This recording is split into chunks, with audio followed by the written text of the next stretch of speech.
مجھے دلہن کی طرح سجا کر کمرے میں بٹھایا گیا تھا۔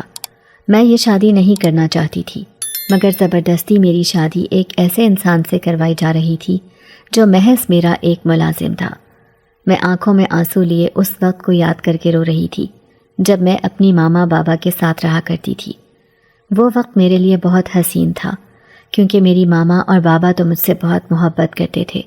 انہوں نے کبھی بھی میری کسی بات کو نہیں ڈالا تھا۔ لیکن آج جب کہ میں چچی کے ساتھ تھی اور میری چچی نہ جانے مجھ سے کس جنم کا بدلہ لے رہی تھی، مجھ سے کہا گیا کہ تمہاری شادی بہت اونچے گھرانے میں کی جا رہی ہے۔ جان تو میری تب نکلی جب مجھے اس بات کا علم ہوا کہ میری شادی گھر کے ہی ایک غریب نوکر کے ساتھ ہونے جا رہی ہے۔ میں نے اپنی چچی کے آگے ہاتھ جوڑے، واسطے دیے کہ میرے ساتھ اتنا بڑا ظلم مت کرے، لیکن نہ جانے مجھے کس گناہ کی سزا ملنے جا رہی تھی۔ شاید امیر ہونا ہی میرا سب سے بڑا گناہ تھا۔ جائیداد کی خاطر میرے ساتھ اتنا بڑا ظلم کمایا جا رہا تھا۔ چچی کا کہنا تھا کہ جب تمہاری شادی اس ملازم کے ساتھ کر دی جائے گی تو آسانی سے تمہاری ساری جائیداد میرے حصے میں آ جائے گی اور میں جیسے چاہوں گی اسے استعمال کر سکوں گی۔ میں چچی سے کہہ کر تھک گئی تھی کہ آپ مجھ سے چاہے ساری جائیداد لکھوا لیں، لیکن میرے ساتھ اتنا بڑا دھوکہ، اتنا بڑا ظلم مت کریں۔ لیکن میری کسی نے ایک نہ سنی تھی۔ شاید چچی کو میرے ساتھ یہ ظلم کر کے ہی دلی تسکین مل رہی تھی۔ دلہن بنی میں کمرے میں نکاح خاں کا انتظار کر رہی تھی۔ میں چاہتی تھی کہ جیسے ہی مولوی صاحب مجھ سے آ کر میری رضامندی جاننا چاہیں تو میں صاف صاف انکار کر دوں اور اس ظلم کو ہونے سے روک لوں، مگر مولوی صاحب کو بھی شاید چچی نے خرید لیا تھا۔ کچھ دیر بعد کمرے کا دروازہ نوک ہوا۔ جیسے ہی میں نے اندر آنے کی اجازت دی تو مولوی صاحب چچی کے ساتھ کمرے کے اندر تشریف لائے۔ اس سے پہلے کہ میں مولوی صاحب سے کوئی بات کرتی، میری طرف دیکھتے ہوئے مولوی صاحب چچی سے کہنے لگے، مجھے نہیں لگتا کہ یہ لڑکی نکاح کے لیے ہاں کرے گی۔ ارے مولوی صاحب، مجھے انکار سننے کی عادت نہیں ہے۔ تمہیں اتنی بڑی رقم کس لیے دے رہی ہوں؟ تمہاری باتیں سننے کے لیے نہیں دے رہی۔ جلدی سے نکاح کرواؤ اور چلتے بنو۔ چچی اور مولوی کی باتیں سن کر میری تو جان ہتھیلی پر آ گئی تھی۔ میں سمجھ گئی تھی کہ چچی نے اسے بھی خرید لیا ہے اور اس کا منہ بند کرنے کے لیے کوئی بھاری معاوضہ ادا کیا ہوگا۔ میری آنکھوں میں بے بسی کے آنسو تھے۔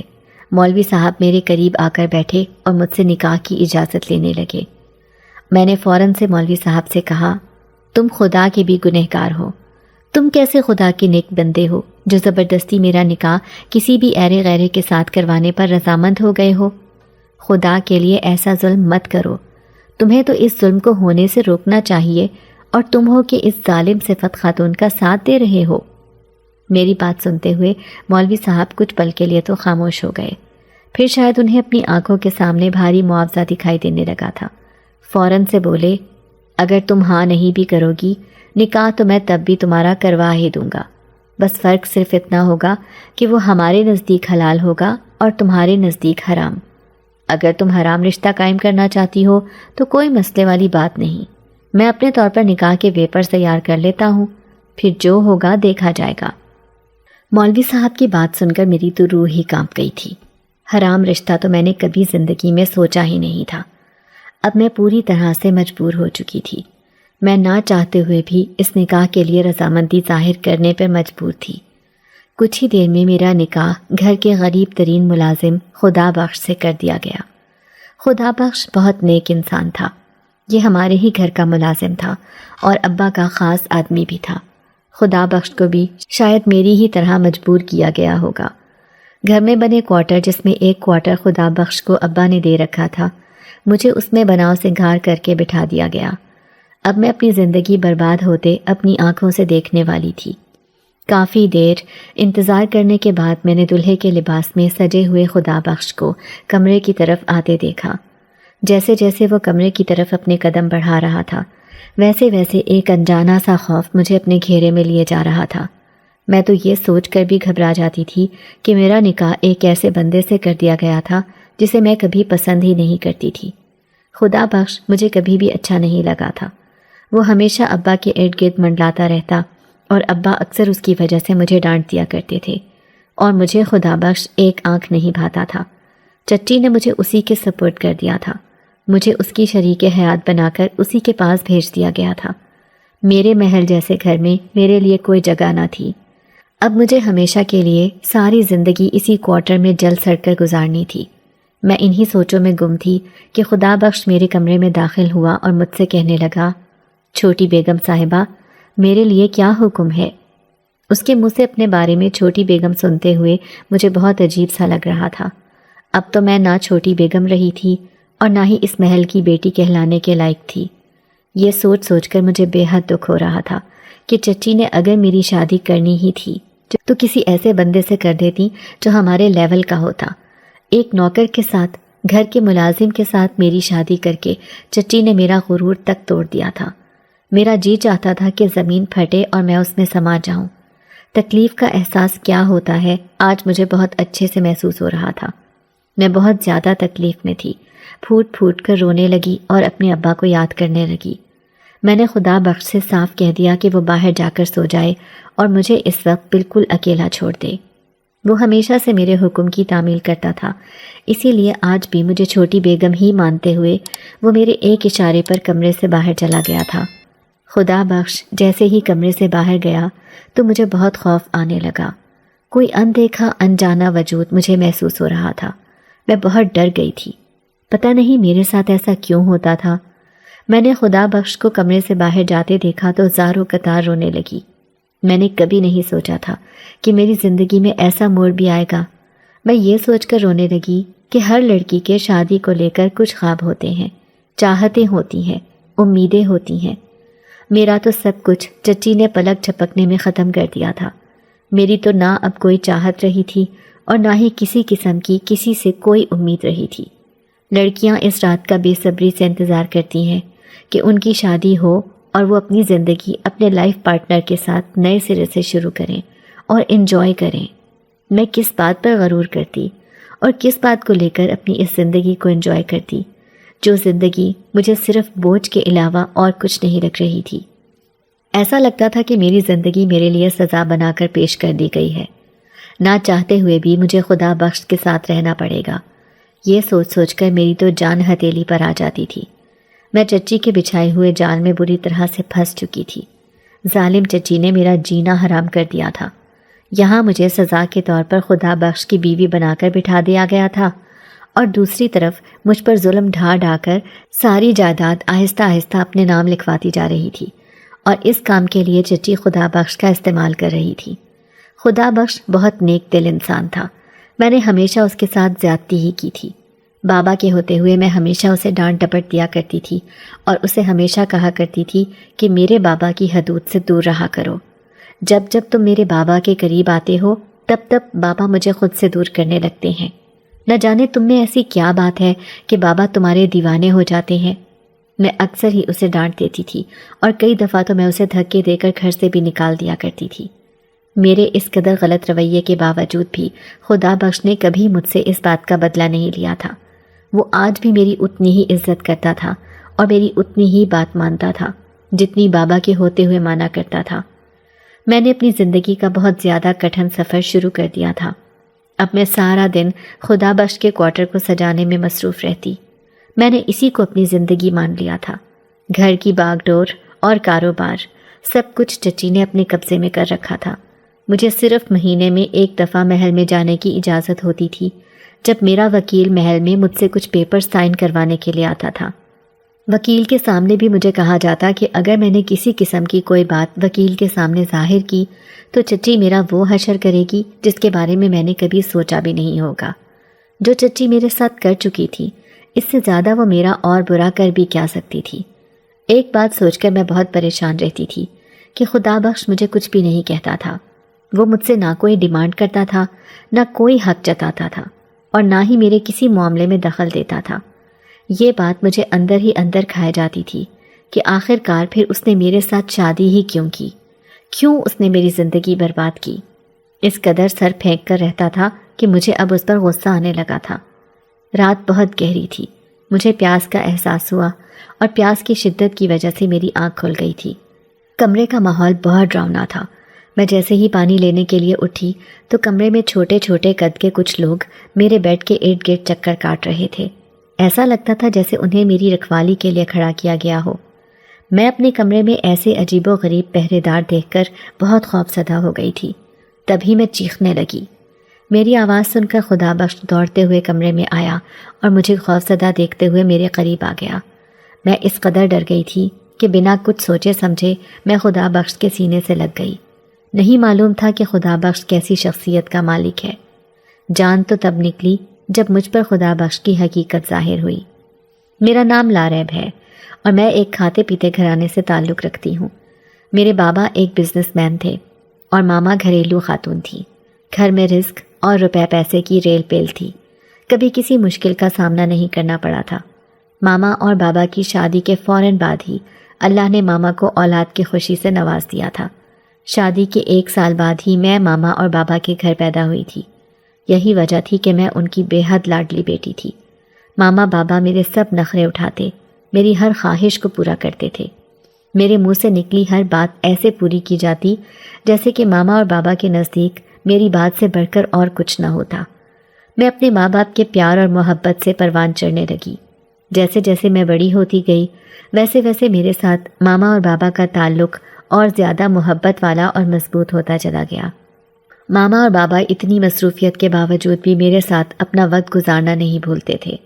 مجھے وہ اپنے ہر کام میں، اپنے ہر فیصلے میں سب سے پہلے رکھتے تھے۔ میری ہر خواہش کا خیال سب سے پہلے کیا جاتا۔ مجھ سے پوچھ کر میرا ہر کام سر انجام دیا جاتا۔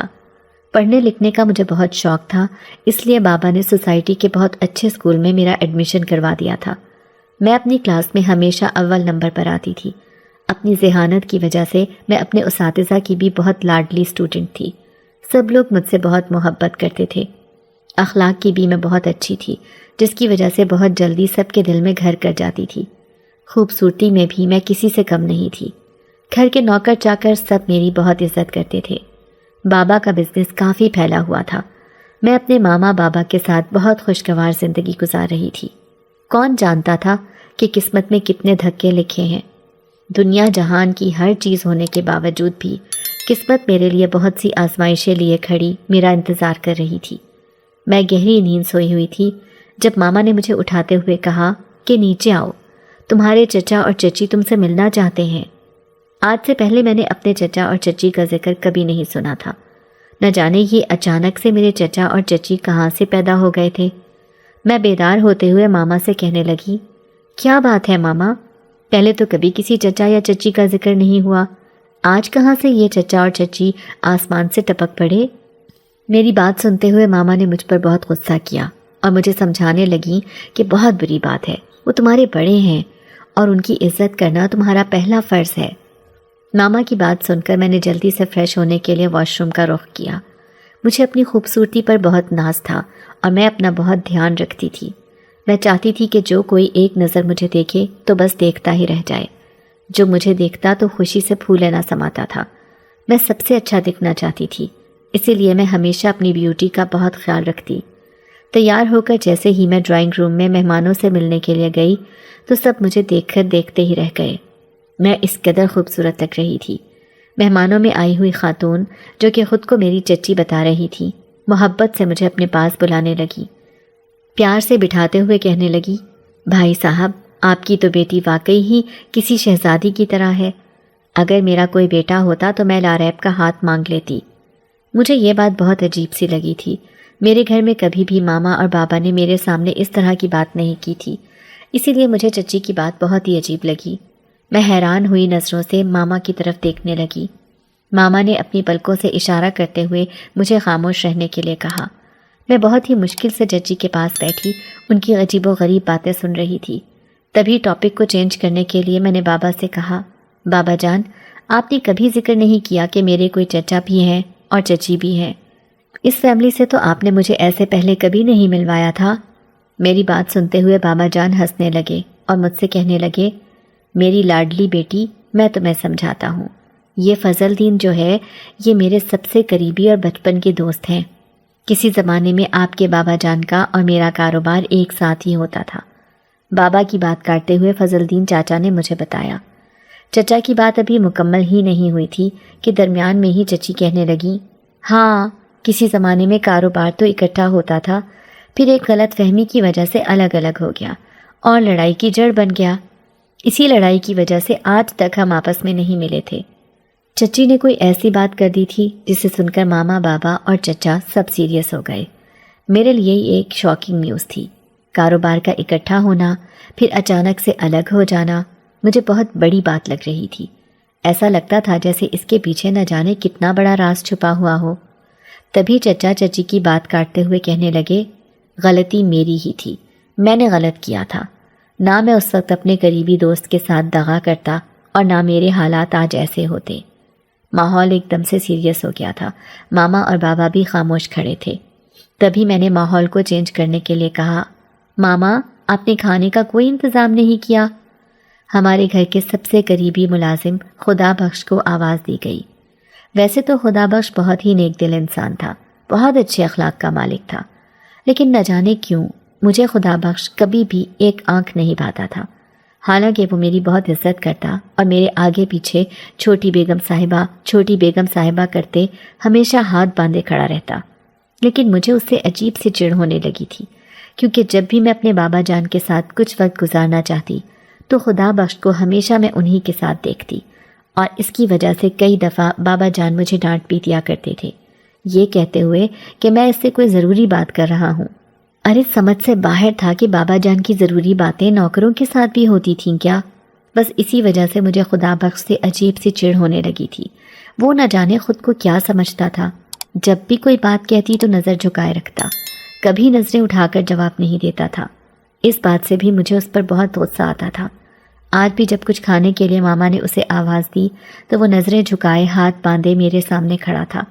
مجھے اسے دیکھ دیکھ کر غصہ آ رہا تھا۔ میں ماما سے کہنے لگی، آپ نے کس گونگے کو بلا لیا ہے؟ نہ تو یہ آپ کو کسی بات کا جواب دے گا اور نہ ہی یہ نظریں اٹھا کر اوپر دیکھے گا کہ ذرا دیکھ ہی لیا جائے کہ دوسرے کے فیس ایکسپریشن کیا ہوتے ہیں۔ آج پھر وہی ہوا تھا۔ میرا اتنا کہنا تھا کہ بابا جان نے فوراً سے مجھے ٹوکتے ہوئے کہا تھا، کچھ لحاظ رکھا کرو، کتنی دفعہ سمجھایا ہے کہ خدا بخش کے ساتھ تمیز سے پیش آیا کرو۔ ویسے تو مجھے کوئی رشتہ بابا سے دور نہیں کر پاتا تھا، لیکن یہ واحد خدا بخش تھا جو مجھے بابا کے لیے بھی غلط سوچنے پر مجبور کر دیتا تھا۔ مجھے اس سے عجیب سی نفرت ہو گئی تھی۔ ماما، چچی اور چچا کب تک جائیں گے واپس؟ جس دن سے وہ آئے ہیں یہیں پر ڈیرا جمائے بیٹھے ہیں۔ میں نے بیزار ہوتے ہوئے اماں سے پوچھا تھا۔ ارے بیٹا، تمہارے چچا کا کام بالکل ختم ہو گیا ہے۔ کاروبار میں بھاری لاس ہونے کی وجہ سے تمہارے چچا کھانے پینے سے بھی قاصر ہیں۔ گھر بار سب کچھ قرضوں میں چلا گیا، اسی لیے تو وہ یہاں آئے ہیں۔ کیا مطلب ہے آپ کا ماما؟ کیا یہ ہمیشہ کے لیے یہاں رہنے کے لیے آئے ہیں؟ آپ اچھے سے جانتی ہیں مجھے اس گھر میں آپ کے اور بابا جان کے علاوہ کسی کی موجودگی اچھی نہیں لگتی۔ ایک تو وہ خدا بخش ہر وقت کسی چپکو چیز کی طرح بابا کے ساتھ چپکا ہی رہتا ہے، اس نے جان عذاب کر رکھی ہے، اور اوپر سے اب چچا اور چچی کو بھی آپ نے یہاں ٹھہرا لیا ہے۔ اب جلدی سے انہیں کچھ بھی دے دلا کر چلتا کریں، مجھ سے یہ بات برداشت نہیں ہوتی۔ میں بہت ہی غصے سے اور آوازار ہوتے ہوئے اماں سے یہ سب کہہ رہی تھی۔ نہیں معلوم تھا کہ چچی دروازے کے پیچھے سب کچھ سن رہی ہیں۔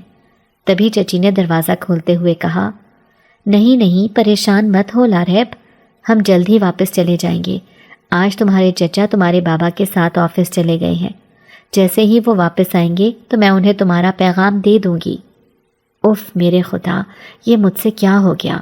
اب تو بابا مجھ سے اور بھی زیادہ ناراض ہوں گے۔ چچی کو تو پہلے ہی بات اچھال کر کرنے کی عادت تھی۔ میرے لاکھ سمجھانے پر بھی چچی اپنی عادت سے باز نہیں آئی۔ وہ کہتے ہیں نا کہ چالاک لومڑی کوئی نہ کوئی فساد کی جڑ بنی ہی رہتی ہے۔ اب مجھے یہ پریشانی ہونے لگی تھی کہ صبح خدا بخش کی وجہ سے مجھے ڈانٹ پڑی تھی، اور اب نہ جانے چچی کس انداز سے بات بابا تک پہنچائیں گی، اور نہ جانے بابا مجھے کیا کہیں گے۔ میں بابا جان کے بارے میں سوچ سوچ کر بہت پریشان ہو رہی تھی۔ تبھی ماما نے مجھے سمجھاتے ہوئے کہا کہ پریشان مت ہو، میں تمہارے بابا جان کے ساتھ بات کر لوں گی، لیکن خدا کا واسطہ ہے لاریب، خود کو سنبھالو۔ اس قدر اگر بدلحاظی تمہارے اندر بڑھتی گئی تو بہت مشکل ہو جائے گا بیٹا۔ اگلے گھر جا کر گزارا کرنا ہے، کل کلاں کو تمہیں شادی بیاہ کر کے اس گھر سے رخصت کرنا ہے۔ ایسے تو لوگ ہمیں باتیں ہی سناتے رہیں گے کہ دولت شہرت سب کچھ تھا، بس اپنی بیٹی کو تمیز سکھانا بھول گئے۔ میں ماما کے ساتھ لگ کر اپنے کیے کی معافی مانگنے لگی۔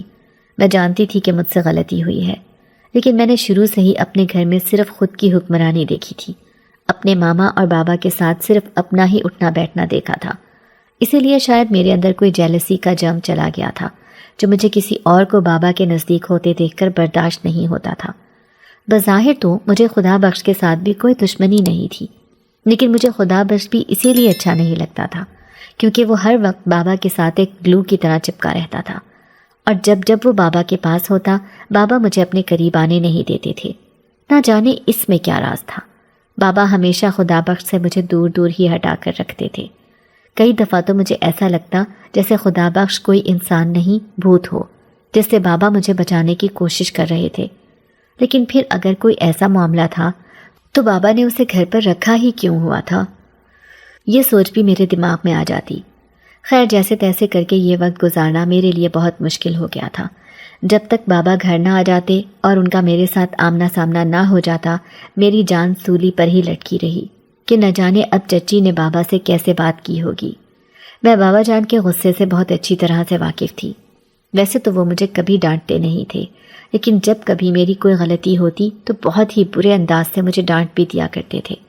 بھلے ہی بعد میں مجھے اپنے ساتھ لگا کر پیار کر لیتے، مجھ سے معافی بھی مانگ لیتے، لیکن وقتی طور پر ان کی ڈانٹ مجھے کسی نیزے کی طرح لگتی تھی جو سیدھا میرے دل کے آر پار ہو جاتا تھا۔ اس دفعہ تو نہ جانے کیسے ماما کی بات سے میری بچت ہو گئی تھی اور اب بابا نے مجھے کچھ نہیں کہا تھا، لیکن بابا کے چہرے پر مجھے اپنے لیے ناراضگی صاف دکھائی دے رہی تھی۔ میں نے موقع دیکھتے ہوئے بابا سے معافی مانگ لی تھی اور بابا سے کہہ دیا تھا کہ آج کے بعد میں آپ کو ایسی شکایت کا موقع نہیں دوں گی۔ اب میں گھر میں بالکل خاموش رہتی تھی کیونکہ چچی اور چچا کے آ جانے سے گھر کا ماحول بہت ہی تبدیل ہو گیا تھا۔ کسی کے پاس بھی ایک دوسرے کے پاس بیٹھنے کا زیادہ وقت بچتا ہی نہیں تھا۔ سارا دن ماما چچی کے ساتھ اور چچی چچا ابا کے ساتھ جڑے رہتے۔ میں گھر میں بالکل اکیلی ہو کر رہ گئی تھی۔ تبھی ایک دن اچانک میں سو کر اٹھی تو خبر ملی کہ چچی اور چچا جا چکے ہیں۔ میں نے شکر کا کلمہ ادا کرتے ہوئے اپنے دل میں سوچا کہ اچھا ہی ہوا چلے گئے، لیکن یہ 6 ماہ جو وہ میری بینڈ بجا کر گئے تھے مجھے یہ کبھی بھلائے نہیں بھول سکتے تھے۔ ان 6 ماہ میں میرے ماما اور بابا کی ساری توجہ ان لوگوں کے لیے ہی تھی۔ میں ابھی اسی سوچ میں بیٹھی تھی کہ میرے کمرے کا دروازہ نوک ہوا۔ میں نے اندر آنے کی اجازت دی تو سامنے بابا جان اور ماما جان کو پا کر میری خوشی کی کوئی انتہا نہیں رہی تھی۔ آج کیسے میرے کمرے کا راستہ بھول گئے آپ دونوں؟ کیسے اپنی اکلوتی بیٹی کی یاد آ گئی؟ بابا کے چہرے پر محبت بھری مسکان تھی اور ماما بھی مجھے دیکھ کر میرے سر پر پیار دینے لگی۔ گال پر بوسہ لیتے ہوئے کہنے لگی، تم تو ہماری زندگی ہو اور اپنی زندگی سے بھی کوئی بھولے بھٹکے ملتا ہے۔ بابا کہنے لگے، you are always in my heart. بابا نے بہت ہی پیار سے مجھے اپنے ساتھ لگاتے ہوئے کہا۔ میری خوشی کی کوئی انتہا نہ رہی تھی۔ آج مجھے واقعی ہی یہ محسوس ہو رہا تھا کہ میں واقعی ہی بابا جان کے دل میں رہتی ہوں اور بابا جان مجھے بہت پیار کرتے ہیں۔ کون جانتا تھا کہ یہ خوشی کچھ دیر کے لیے ہی ہوگی۔ بابا جان مجھ سے کہنے لگے کہ ہمارا آؤٹ آف کنٹری کا ٹور بن رہا ہے، میں اور تمہاری ماما اس ٹور کو اویل کرنا چاہتے ہیں۔ اب مجھے تم سے پوچھنا تھا کہ تمہارا کیا پروگرام ہے؟ میں حیران تھی کہ پہلی دفعہ زندگی میں بابا جان مجھے چھوڑ کر آؤٹ آف کنٹری ٹور پر جانے کی بات کر رہے تھے۔ میں نے حیران ہوتے ہوئے بابا جان کی طرف دیکھا اور کہا کہ اچھا، یہ سارا پیار مجھے منانے کے لیے جتایا جا رہا تھا۔ آپ اچھی طرح سے جانتے ہیں میں آپ دونوں کے بغیر ایک پل نہیں رہتی۔ پھر آؤٹ آف کنٹری کا 1 مہینے کا ٹور میں گھر میں اکیلے کیسے گزاروں گی؟ میرے پیپر سر پر ہیں، یونیورسٹی سے چھٹیاں نہیں مل سکتی۔ آپ اپنا یہ ٹور کچھ عرصے کے لیے ڈیلے کر دینا۔ 3 ماہ بعد میرے پیپر ہیں، میں پیپر دے کر فارغ ہو جاؤں گی تو پھر تینوں ایک ساتھ چلیں گے۔ بابا نے اپنی 101 پریشانیاں مجھے بتاتے ہوئے کہا کہ میرا اس ٹور پر جانا بہت ضروری ہے۔ یہ ٹور چچا اور چچی کے ساتھ ہی پلان کیا گیا تھا۔ پھر سے چچا اور چچی میری زندگی میں آ ٹپکے تھے۔ مجھے بے حد غصہ آ رہا تھا۔ خدا بخش کو میری ذمہ داری دیتے ہوئے بابا جان نے کہا کہ تم پریشان نہ ہو، جب تک اس گھر میں خدا بخش ہے تمہیں کسی چیز کی فکر کرنے کی ضرورت نہیں۔ مجھے بہت عجیب لگتا تھا جب بابا جان ایک عام سے ملازم پر اس قدر اعتبار کرتے تھے تو مجھے بہت غصہ آتا تھا۔ میں بابا جان سے کہنے لگی کہ بابا جان، خدا بخش ایک ملازم ہے، آپ کی یا ماما کی جگہ نہیں لے سکتا۔ آپ کیوں کسی کے اوپر اس قدر ڈیپینڈنٹ ہو جاتے ہیں؟ انبلیویبل بابا جان۔ غصے سے میں بابا کو بول کر اپنے کمرے سے باہر نکل گئی تھی۔ ماما اور بابا ایک دوسرے کی طرف دیکھتے ہوئے کہنے لگے، بہت مشکل ہو جائے گا اسے یوں تنہا چھوڑ کر جانا۔ ماما کا بھی دل جانے کا نہیں تھا۔ ماما نے بابا جان سے کہا کہ آپ چلے جائیں، میں اس کے پاس رک جاتی ہوں، پھر تو اسے کوئی اعتراض بھی نہیں ہوگا۔ میں ان دونوں کی باتیں سن رہی تھی۔ ان کا چہرہ دیکھتے ہوئے مجھے نہ جانے کیوں ایسا محسوس ہو رہا تھا کہ ان کا جانا بہت ضروری ہے۔ اگر یہ نہ گئے تو زندگی کے عیش و آرام اور سکون سب کچھ تباہ و برباد ہو جائے گا، اور میں اپنے بابا جان کی تباہی کا ذریعہ نہیں بننا چاہتی تھی۔ اسی لیے خوشی خوشی ماما کو اور بابا جان کو جانے کی اجازت دیتی۔ آج ماما اور بابا کو رخصت کرتے ہوئے مجھے بہت عجیب لگ رہا تھا۔ ایسا لگ رہا تھا جیسے میں بابا کو آخری دفعہ دیکھ رہی ہوں۔ عجیب عجیب دل میں وسوسے اور خیال آ رہے تھے۔ بہت دل کو سمجھانے کی کوشش کی، مگر دل تھا کہ ماننے کا نام ہی نہیں لے رہا تھا۔ اور حیرت کی بات تو یہ تھی کہ خدا بخش بھی بابا جان کو بار بار جانے سے منع کر رہا تھا، لیکن بابا جان اپنے کاروبار کی رٹ لگائے ہوئے جانے پر بضد تھے۔ نہ جانے خدا بخش کو کیا دکھائی دے رہا تھا۔ بابا جان ہمیشہ کہتے تھے کہ خدا بخش میری ایکس رے مشین ہے، میرے آنے والے وقت کے بارے میں مجھے آگاہ کر دیتا ہے، اور میں بابا جان سے لڑ پڑتی تھی کہ آنے والے وقت کے بارے میں سوائے خدا کے کوئی نہیں جانتا، پھر آپ خدا بخش کو ایسی اہمیت کیوں دیتے ہیں؟ بابا جان ہنس کر کہتے، تم غلط مطلب لیے جا رہی ہو۔ ایکس رے مشین کا مطلب یہ ہے کہ کچھ نہ کچھ تو ایسی کشش، ایسی طاقت خدا بخش رکھتا ہے جو مجھے ہر مشکل آنے سے پہلے آگاہ کر دیتا ہے۔ یہ بات میرے دماغ کے اوپر سے گزر جایا کرتی تھی۔ بابا جان کی ہمیشہ ایسی باتیں ہوتی تھی۔ آج میں بہت تھکی ہوئی تھی۔ بابا جان اور ماما جان کو گئے ہوئے بھی 3 دن گزر چکے تھے، لیکن ان کا کوئی فون یا اتا پتہ نہیں تھا۔ مجھے بالکل بھی معلوم نہیں تھا کہ وہ لوگ اس وقت کہاں پر ہوں گے، کہ تبھی اچانک سے میرے موبائل پر گھنٹی بجی۔ جیسے ہی میں نے موبائل اٹھا کر فون اٹینڈ کیا تو چچی نے مجھ سے بات کرتے ہوئے کہا کہ تمہارے لیے بہت بری خبر ہے، تمہارے بابا اور ماما کا ایکسیڈنٹ ہو گیا ہے، اور وہ زخموں کی تاب نہ لاتے ہوئے دونوں اس دنیا سے رخصت ہو گئے ہیں۔ یہ میرے لیے بہت ہی ہلا دینے والی نیوز تھی۔ میں چچی کی بات سن کر چیخو پکار کرنے لگی، چیخ چیخ کر رونے لگی۔ خدا بخش میری آواز سن کر ڈر گیا اور بنا پوچھے آج پہلی دفعہ وہ میرے کمرے میں داخل ہوا تھا۔ میری حالت دیکھ کر وہ پریشان ہو گیا۔ وہ زیادہ بولتا نہیں تھا، لیکن آج اس نے مجھے سنبھالتے ہوئے کہا کہ سب خیریت تو ہے۔ تبھی اس نے میرے موبائل پر چلتی کال کو سنا۔ چچی مسلسل یہی کہے جا رہی تھی کہ تمہاری اماں اور بابا اب اس دنیا میں نہیں رہے، ان کی ڈیڈ باڈی باہر کے ملک میں ہے، اور ہم نے یہیں پر ان کی تدفین بھی کر دی ہے۔ مجھے کچھ ویڈیوز بنا کر سینڈ کر دی گئی تھی۔ میں یہ دیکھ کر پھوٹ پھوٹ کر رونے لگی تھی۔ میری حالت بہت بری تھی۔ میں اپنے ماں باپ کے بغیر ایک پل نہیں رہتی تھی، اور اب میرے ماں باپ مجھے چھوڑ کر ہمیشہ کے لیے جا چکے تھے۔ یہی سوچ مجھے اندر ہی اندر سے کھائے جا رہی تھی۔ میں کچھ دیر کے لیے ہوش میں آتی اور پھر ماما بابا کے بارے میں سوچتی تو پھوٹ پھوٹ کر رونے لگتی اور پھر بے ہوش ہو جاتی۔ خدا بخش نے پرماننٹ میرے پاس ایک ڈاکٹر بٹھا دی تھی جو میرا مسلسل علاج کر رہی تھی۔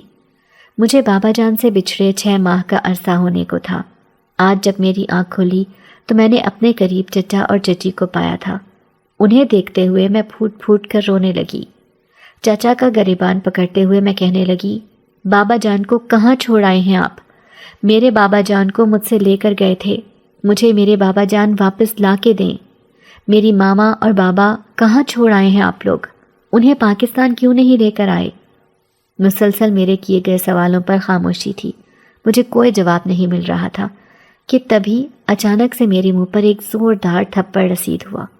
میں نے مڑ کر دیکھا تو یہ تھپڑ مجھے چچی نے مارا تھا۔ میں حیران رہ گئی تھی۔ مجھے تو میرے ماں باپ نے کبھی انگلی تک نہیں لگائی تھی، اور اس نے پورا تھپڑ میرے منہ پر رسید کر دیا۔ میرے 14 طبق روشن ہو گئے تھے۔ میں چلانے لگی اور کہنے لگی کہ آپ کی اتنی جرت کہ آپ نے مجھ پر ہاتھ اٹھایا؟ میرے ماں باپ کو مجھ سے دور کرنے میں آپ دونوں کا ہی ہاتھ ہے۔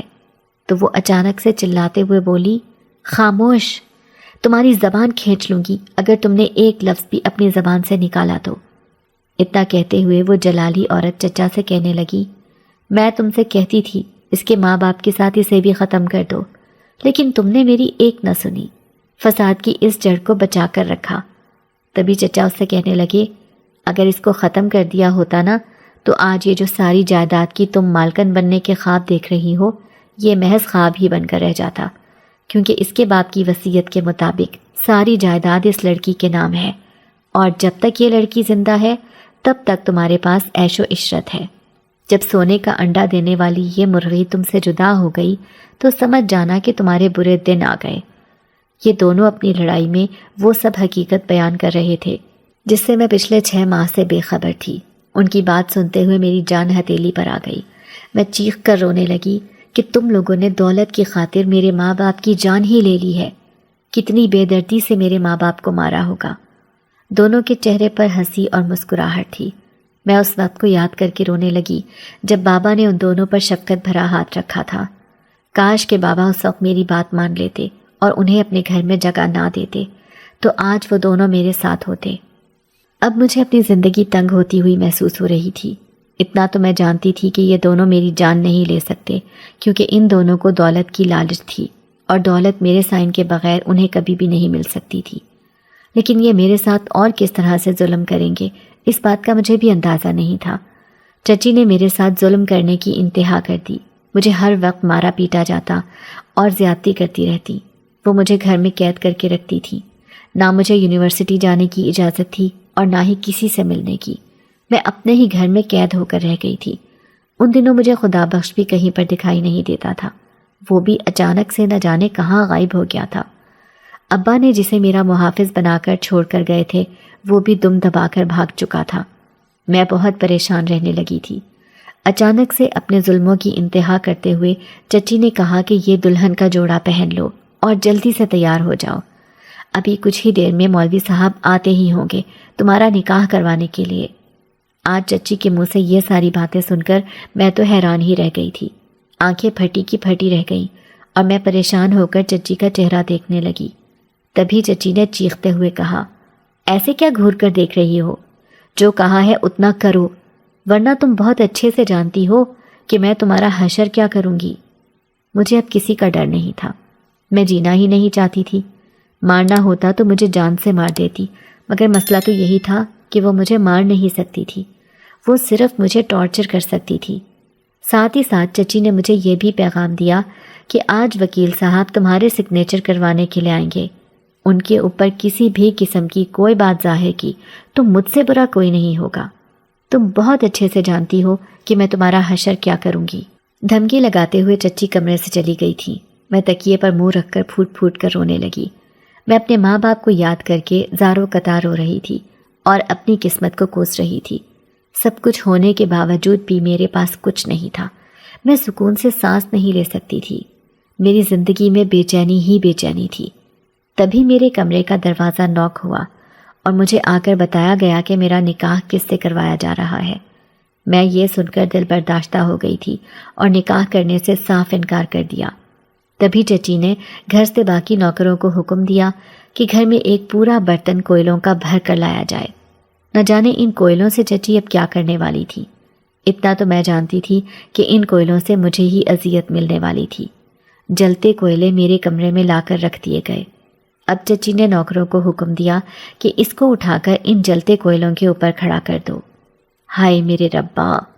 یہ بات سن کر تو میری جان ہی ہتھیلی پر آ گئی تھی۔ فوراً سے میں نے چچی سے کہا کہ نہیں، خدا کے لیے میرے ساتھ ایسا ظلم مت کرو۔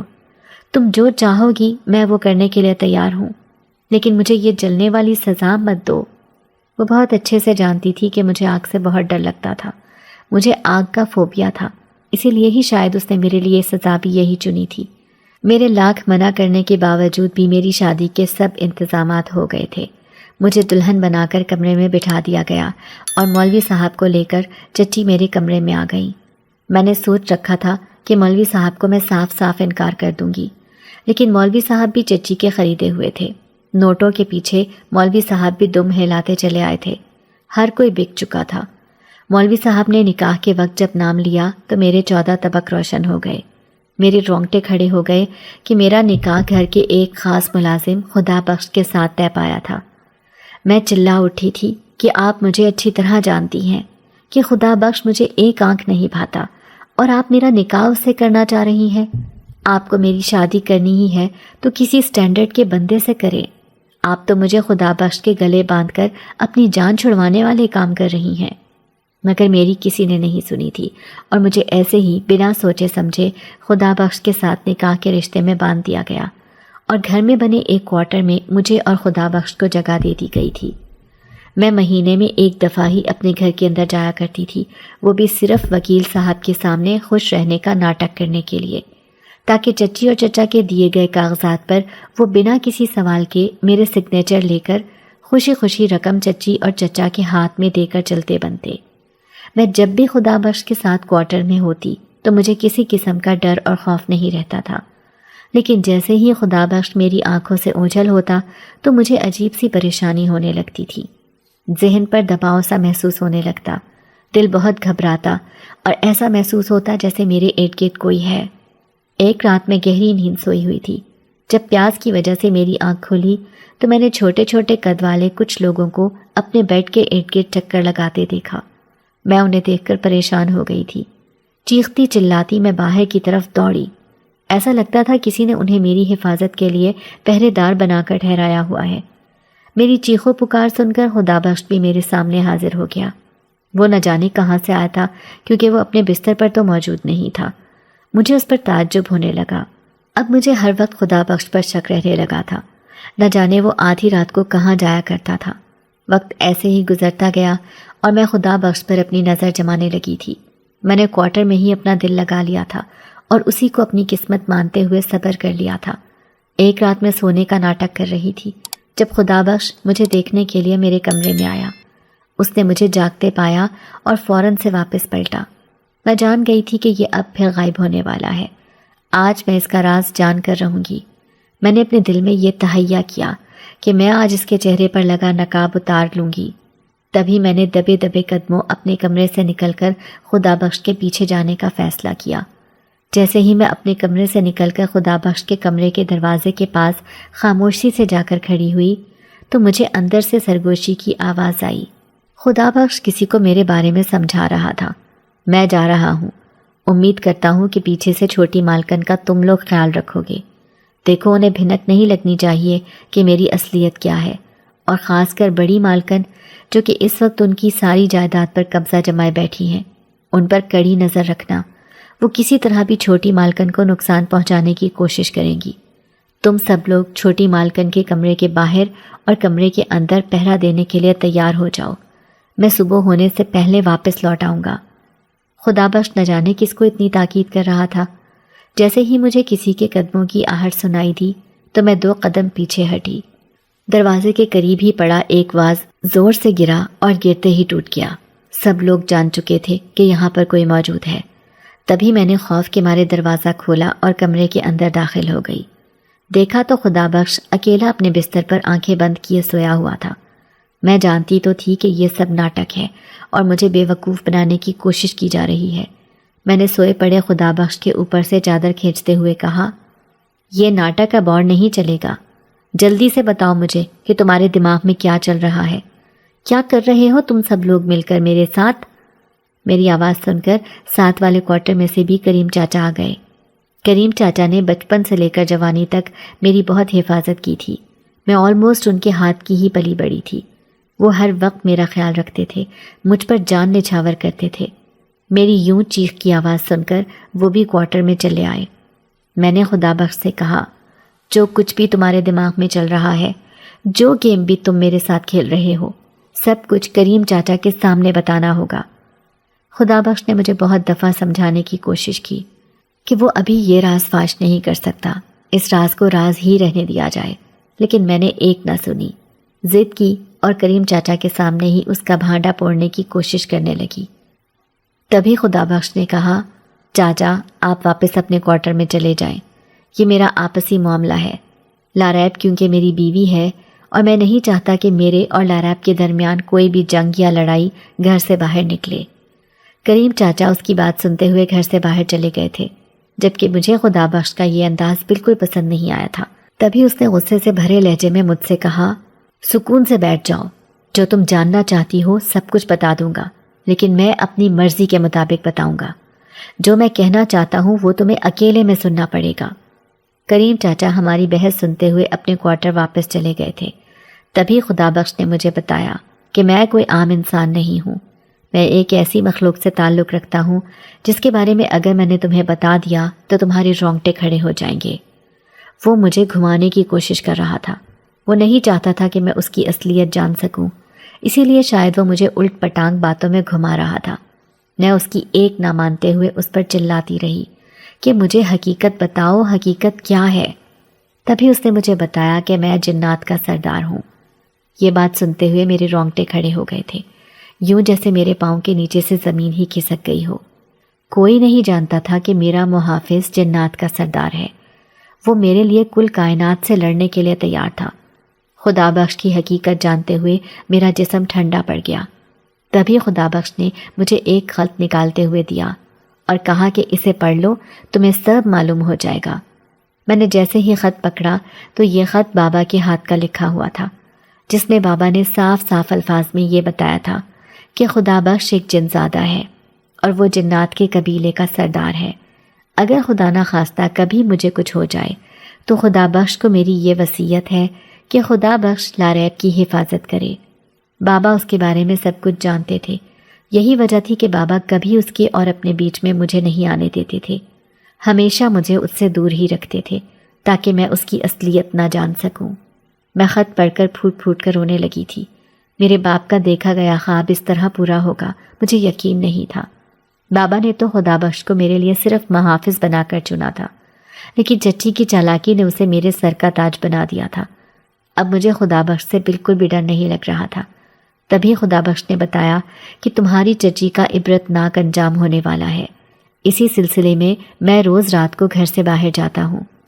میں حیران ہو کر اس کا چہرہ دیکھنے لگی۔ تبھی اس نے مجھے کہا کہ چلو میرے ساتھ، میرے پاؤں پر پاؤں رکھو، میں تمہیں کچھ دکھانا چاہتا ہوں۔ میں نے بے دھڑک خدا بخش کے پاؤں پر پاؤں رکھا اور آنکھ جھپکتے ہی میں محل میں پہنچ گئی تھی۔ اپنے گھر میں جا کر مجھے دلی سکون ملا تھا اور ایک دم سے مجھے چیخنے چلانے کی آوازیں سنائی دینے لگی۔